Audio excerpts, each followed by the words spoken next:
Good morning, everybody. Welcome to Barcelona. How many were here yesterday? Oh, welcome. How many are going to be here tomorrow? Even more fun. This room will be empty tomorrow. I want to talk a bit about this, the pragmatic application of using all this open educational stuff for developing courses. And I was quite lucky with a small grant from Foreign Affairs and International Trade Canada. Athabasca University was able to do a pilot project with the University of the West Indies. It was a small project. Essentially they gave us enough money to hire a couple of students for some research assistant work, and they also were able to fly a few of the Canadians down to Barbados for a week. So it was really difficult recruiting participants, I have to say. But there's a commonality, though, because the University of the West Indies in Barbados is very keen on moving into more online and distance education. They have quite a difficulty down there because of the distances. They actually are spread over all the islands in the Caribbean. All the English-speaking islands in the Caribbean, and there's 16 different country states and maybe 50 islands, and there's all kinds of problems with infrastructure and things. And they have hurricanes. I had a teleconference with them a couple of weeks ago, and it took them 15 minutes, and they said, well, we had a hurricane that ran through here, ripped out the telephone lines, so we're just getting that back together. So, but what they really want to do is to really launch that online distance education thing. They need talent, and they want to grow their own local talent. And to get that seeded, of course, the magic thing that they need is something called an instructional designer.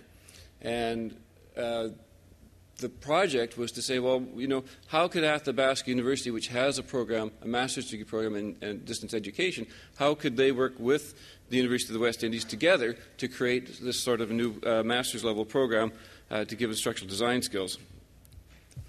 So the question was, well, maybe we could use some of this OER stuff we keep hearing about. So the question in our research study was, is it practical to develop university-level courses using OERs? So we picked 6 modules. Step 1 was to pick the topics that we were going to work on. Step 2 was to try and find available OER from a list of 30 relevant OER sites. Step 3 was to do a week-long workshop of course developers and experts to actually try and integrate that into course outlines. We didn't actually go all the way to develop the courses. We were looking at the resources. We didn't have a lot of time, so we just ended up with outlines for the courses with the list of appropriate resources. These are the modules we sort of looked at, some of them in the area of project management, some in the area of developing instructional media, and some in the area of emerging technologies like social media and simulations and games. In all, there were about 20 people involved in the whole project. The second step was, once we had those, we said, well, how do we find the OERs? And what we did is we asked a couple of my research assistants who had taken my course. I teach for Athabasca I teach instructional design for distance education. And part of the thing I do in my course, we have a hunt for learning objects, and students have to go out and find learning objects, and they have to rate them quality-wise and that. So we thought, well, let's see if we could use that approach in this. So we got a couple of my students who had been through that process, and we said, okay, here's the list of topics. Here's roughly the information you know about the audience, and why don't you go see what you can find and make up a preliminary list. And then we'll take that preliminary list and we'll give it to the developers when they get together for the week-long workshop, and then they can have a head start on what they're going to work with. So there's all these questions like, well, where do we start? Where do we look? Can we find any? Do we find enough? What happens if we have too many? How do you select them? What are the criteria and the quality and all that? Well, we started, our first search strategy started with looking at repositories. I'm guilty of having spent several years of my life developing learning object repositories. And not only that, in Canada we developed learning object repositories and repository networks, and then we got together with Eric and developed that globe thing that was all around the world now. So we started looking at repositories. Sounds like a great place to look. In the end, we actually had a list of 47 sites that we could. And all the project information, by the way, is at this wiki. And the wiki address is also in the paper. So, but we found that we were pretty disappointed with what we got in the repositories. There was little or no content. A lot of the sites that were in this list that were recommended to us were gone or were dead, or they were referatories that just pointed to other repositories, or they were partial. The metadata in general was quite poor, and we weren't very happy with the search of the repositories. So, can anybody guess what our second approach was? Come on now. So, search strategy number 2. We went in and looked and started Googling, and we found this worked a lot better. It was faster. You were able to hone the search down faster. It did all that stuff of going out and finding stuff and bringing it together. And as our students got further along, they got a little smarter, and they realized that, in the advanced search feature of Google, there's actually a section that allows you to search for stuff that has data usage rights indicated. Again, we're looking for free stuff if we can find it. And so they would look for usage rights that were where you could find anytime, anywhere, place. And using that search strategy, because with Google, of course, you find too much stuff, right? And a lot of it's not relevant. But once they started doing the filtering, they started having much better results. So phase 1, search for relevant OERs. Well, the Google worked pretty good. It was definitely the fastest method. The repositories, they provided deeper results. In other words, you got down to really nitty-gritty stuff when you found it. But the poor metadata really made them less efficient. Format, focus, and content quality is really varied. And I'm going to talk about the quality in a couple of seconds here. So we find something, but it may not fit in the time, scope, sequence, audience, and all that stuff. And, of course, we kept an eye out and said, well, what are the usage rights? Are they declared? And one of the problems we found with a lot of OERs is not that the OER might be an open OER, but it might contain stuff that's obviously been, borrowed from someplace else, and we don't know exactly what the rights of that something else are and where they're going on. But we'll talk a bit more about that. So, quality categories that we looked at. There's a paper that John Nesbitt put together once, talked about Learning Object Review Instrument, LORI. It's about 2002.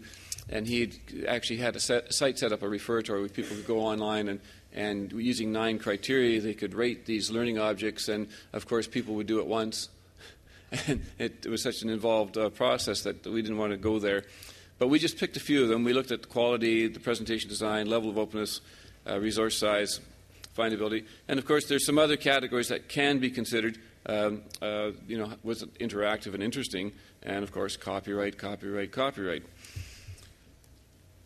This is a quality report. We did this on a SurveyMonkey. We had a very short window of time, so we threw our projects report up on SurveyMonkey, and one of these days we'll build an engine to go in there and mine that data back, and so we can do some analysis of it.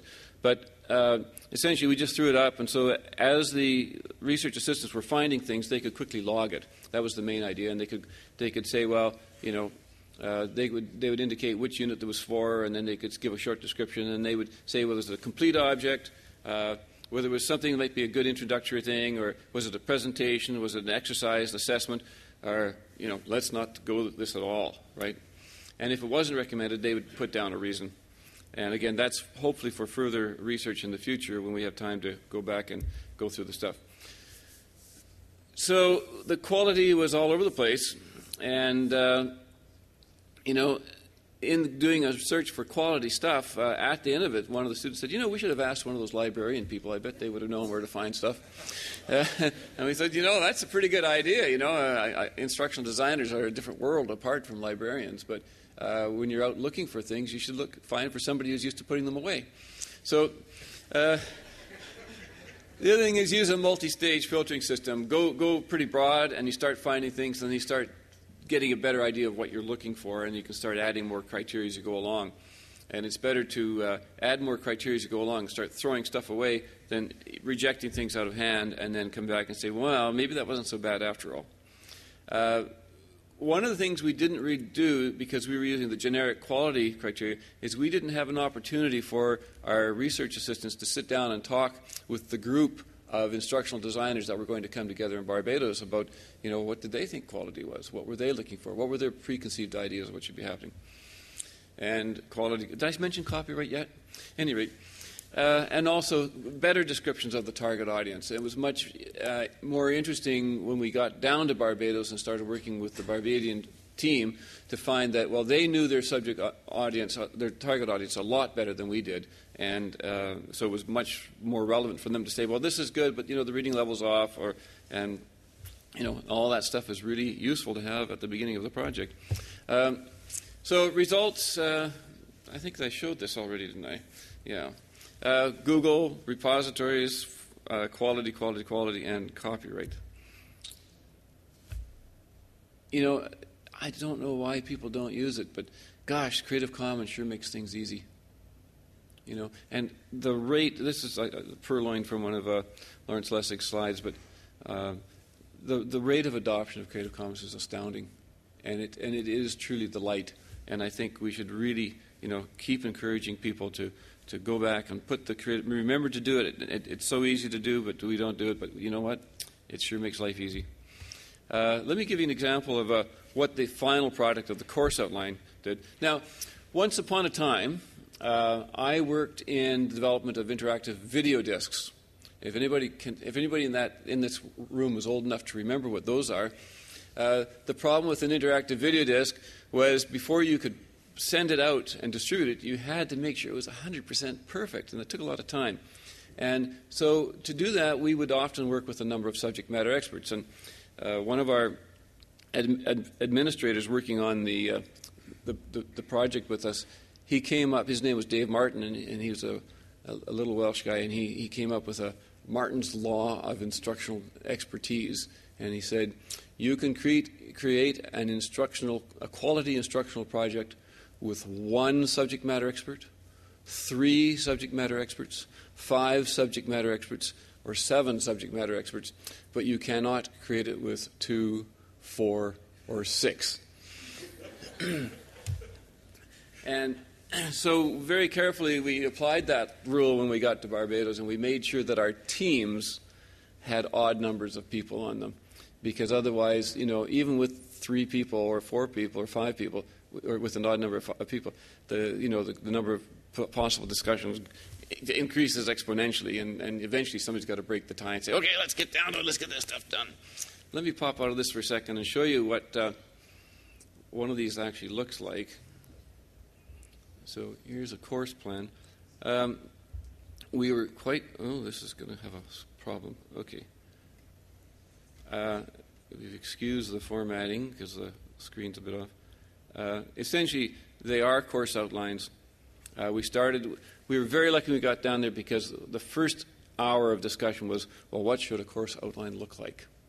And fortunately, somebody from the Barbados team said, I've got one of our standard templates. And we said, good, we'll adopt it. There was almost no discussion. We just said, great, let's just move ahead. So it is, what is the learner like? What's the name of the course? This is a unit of instruction. We weren't sure either how large a unit was when we started, so we followed their guidelines. And so we had the background about what the course is, course goals, course objectives. Of course, everybody has course goals and objectives. And then we would start pulling information together. And so it's almost like an annotated bibliography of open educational resources. That was the result for each of the subjects as we went through them. And one of the things that we found in the area of instructional design is that, for example, there was one of the famous textbooks that we use at Athabasca is Smith and Reagan's text, and we found that, those authors, they had a lot of stuff online that was free, that was supplementary material to their textbooks or stuff they were using for their own courses that was out there and available. And we thought, this is pretty good because we could have some credibility from what we're doing by borrowing on their stuff. The subject matter experts / instructional designers on these teams, they also thought very strongly that even though the focus of what we were trying to do was to get to open educational resources, they thought that, we better also list what we think are the standard resources that are available off the shelf. because one, it gives you sort of a mapping of what's going on, and also when people are in this area who are experts, they're going to look and say, well, where's the standard resources? Why haven't you listed them? So they felt very strongly that although our focus was not to use those, we should at least list them and make the note that, yes, these are additional resources that somebody might want to consider if they're going to do something in this area. We haven't got to the project rollout, so I don't know where this is going to go. So this is where we ended up.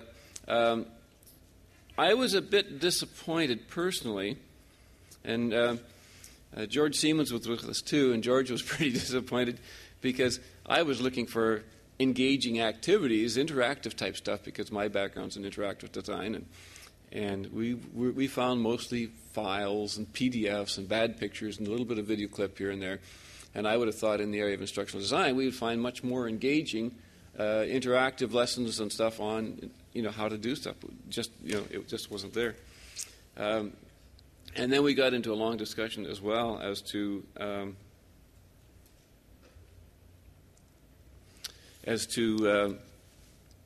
social networking, and what do you do when the course is interaction instead of content, right? And how do you develop that? And then we got back discussing, learning design and the old idea of Rob Coper's that you should be able to somehow map activities. We started looking at LAMs and things. So it wasn't that easy. But in terms of the integration process, we came up with some basic findings. One, yes, there's an abundance of OER. We found OER for almost every topic. And our teams, as I said, they wanted to list those standard references. Lots of variety, complete modules, some were short resources. The main problem we had in looking at them was after we looked at the quality issue was localization. How well could it be adapted to the local population? Was the context there? Was the language appropriate? Was the length of object? That localization to fit into the local context was tough. We realized as well that if you're going to actually develop a course with these things, you just can't go out and use them. You have to somehow provide orientation for the learners. This is what I call Ringmaster Design. The course, the instructor, has to act as a ringmaster in a circus almost, saying, okay, over in this learning resource, you're going to go over there and you're going to do this, and when you're over there, you're going to look for this, you're going to do these specific activities, and you're going to come back with this information, and then you're going to use it over here. And by the way, when you come back, this is where you should go. And by the way, maybe you should only be there for a certain period of time. Because what often happens when you start going all over the heck and place for instruction on the web, oh, this is interesting, or they run into something else, and they just never find their way back to the course, or they forget what they're doing while they're there. So it's really important to do this kind of ringmaster stuff when you start integrating all these wild things. Again, I mentioned most of the stuff was PowerPoint or slides, very little dynamic interactive content. And social content, how do you even define it or integrate it? You have to, because that's going to depend on your facilitator. And of course, for me, when I teach my course in instructional design, I have a whole bunch of interactive things that people have to do together, because I think that they need to learn how to take criticism with a grain of salt, because they're going to be instructional designers. And, has anybody here ever criticized an instructional designer's work? Yeah. So, that's part of the job, and they have to learn how to work in teams.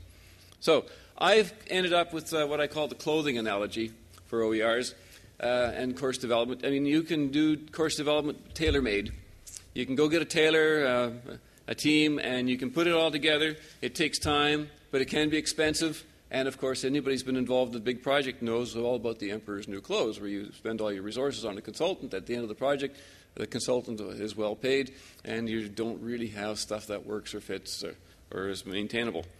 You can also go to a retail store, your publishers, and you can, there's goods on the shelf, and they're the standard stuff. And if you have standard size needs and you fit into standard sizes, you usually have a reasonable cost, and the selection can be very limited, though. Right? The third possibility is you can go down to your local charity store, and you'll find stuff at very low cost. Some stuff will fit, and the style is pretty random. And if you're my kids love it when Halloween comes, because they can slip down there and they can get what they call costumes, wearing Dad's clothes. But you know, as Mick Jagger once said, you might not get what you want, but you might just find what you need. And I think really, right now, the OERs are very much the charity store model. And, you know, it's, you know, we've got a long ways to go. We've got a long ways to go. I was thinking about this the other day, you know, this sharing is really good, but how sustainable is it? Because, you know, it takes a long time to find what you want in the charity store model. And I think we need better standards. A lot of work has gone on, but I think we need more. I think there's, you know, somebody mentioned the educational standards, you know, as opposed to technical standards, and those educational standards are really important because we're educators. Quality, format, technical standards, you know, I think these are easier to achieve in smaller communities, and sometimes I think that trying to do everything at once might be difficult. So I thought we needed a community model, and we could build some cooperative projects, and we find a lot of OERs come out of cooperative projects. So you get a few partners together, and rather than trying to solve all the world's problems, you solve your own problems first. And then I read Eunice's work on microfinancing, and I realized that we don't need a better model. We need a lot of different models, and the models that can be scoped to fit the size of the community and the circumstances and the funding that's available. And that if we can have smaller projects, it's easier to create those trusting relationships in those smaller projects. It's also closer to watch to make sure everybody who's supposed to be participating is doing their contribution, because that's where projects break down, where people say they're supposed to do something, they don't do it. And qualities and standards are easier to achieve as well. You know, I think smaller projects are where it's at, but we need to give those smaller projects some help and some guidelines so that when they're finished doing their things, we can bring them back out and we can integrate them into some sort of a global framework and share them much better. So that's it. This is our lovely team down in Barbados, where I'd like to let you know that although it's, you know, hot and sunny every day, they do have air conditioning in some of the buildings. Thanks very much.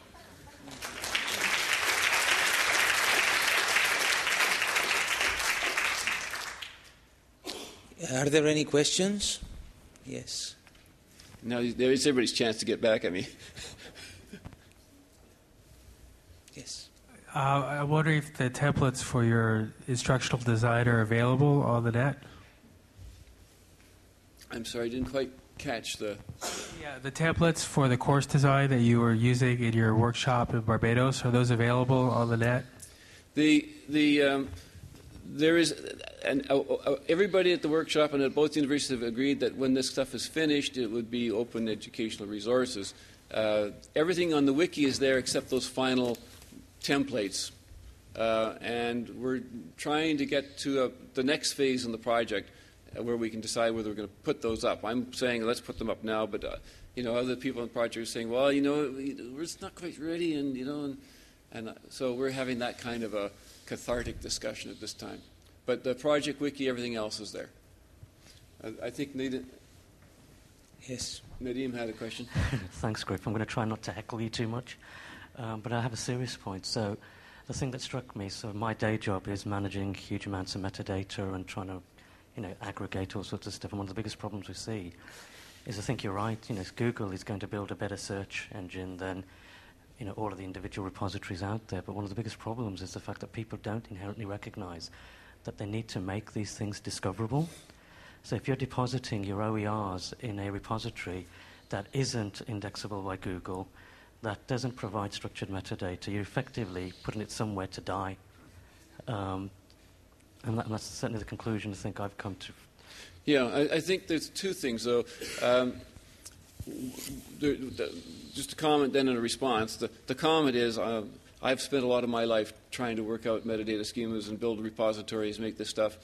And in the end, when we had the complex search engines on our repositories, we discovered that people preferred a Google-style search anyways.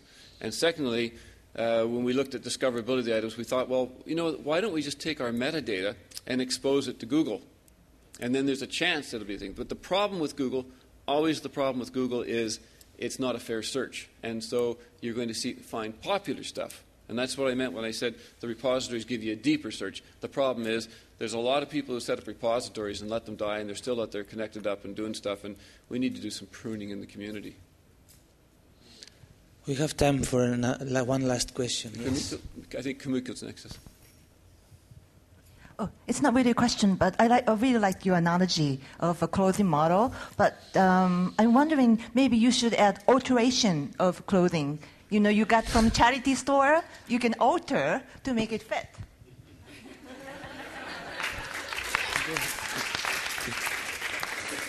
And that indeed is what will happen. Thank you very much for that, astute. You know, I got nailed on this once because somebody said, well, your clothing analogy doesn't happen because clothing's, a finite resource, whereas once it's digital content, it's an infinite resource. And I said, well, the purpose of the analogy is really to provoke thoughtful discussion, and I thank you for that comment.